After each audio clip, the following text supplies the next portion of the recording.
I agree with a lot of that. I think that makes sense. We're talking to Charles Davis here, and here's the thing: if you're going to draft in the top 5, I get that you don't want to draft for need, and Schneider's been really great about talking about that. But don't you also have to draft for importance? And for me, if you're drafting in the top 5, I want that pick to be one of the following positions: quarterback, defensive lineman. I'm including edge rushers and defensive tackles. Yep. Offensive tackle. And that's it. Like, I don't want to take a linebacker. I don't want to take a corner. I don't want to take a wide receiver, with very limited exceptions. I want, if you're drafting one of those guys, they better be all world in order to be at number 5 for me. You should have just finished up right there. You were so close. So close, man, to going Mike Singletary for us. It was awesome. I want winners. I mean, I was like, say it. Oh. Am I crazy? I'm with you. No, you're not crazy. Can you take a corner at 5? You can, but the success rate of that, how big is it? Look at what Detroit just did with Jeff Okudah. Where'd they take him at 3 a few years ago? Mm-hmm. Mm-hmm. Denzel Ward went high, right? I think he went 4 to Cleveland. He's been good. Would you guys say that people stay up at night because Denzel Ward's on the corner? Last year, went, right? Last year, Sauce went and Stingley went, I think, back-to-back, 3-4.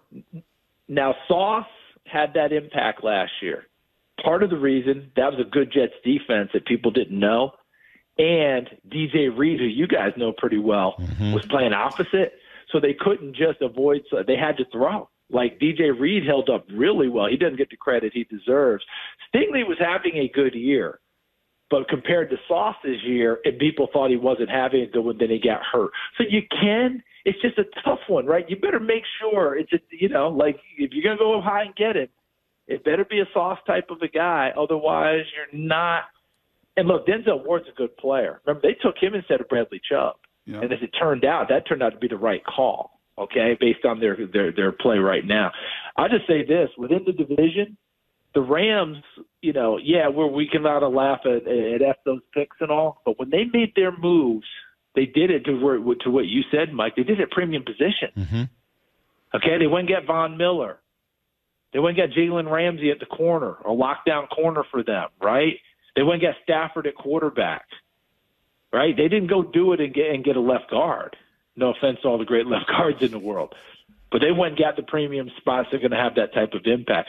That's why from the day I knew Seattle had to pick at 5, I said they've got to be doing a ton of work on quarterbacks. I know Geno had the big year. I know he got the new contract. But it's the type of contract, am I wrong, that you can get out after a year essentially? So who are you drafting at number 5? Charles, just let us know. Who is it? Yeah, so at 5, you've got to do your work, right? To me, Anthony Richardson fits what you're looking at 5 because you've got Geno there. You've got a head coach who wants to run the football. And if you're throwing off a play action with a big, strong, physical wide receiver who can get downfield like DK Metcalf, Lockett, those guys, that fits what Anthony Richardson's going to do best and do it well. Plus, you've got the full quarterback run game.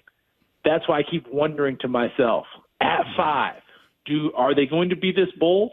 Because I feel like, when you read every mock draft that all of us have done, we've gotten away from that. Yep. Am I totally out to lunch on this one about is Anthony Richardson still in this picture or another quarterback at 5? He's in it for me.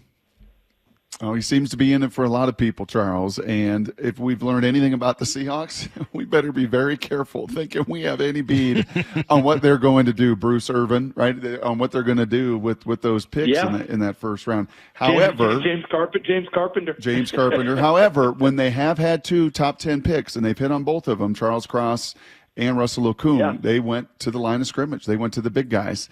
Very last thing, if they were to take a corner, is there a corner that you just love? Is there a corner that if you pair with Tariq Woolen, you get what the Jets had last year? You get 2 guys that you can't throw away from. Is there a corner in this draft that you love?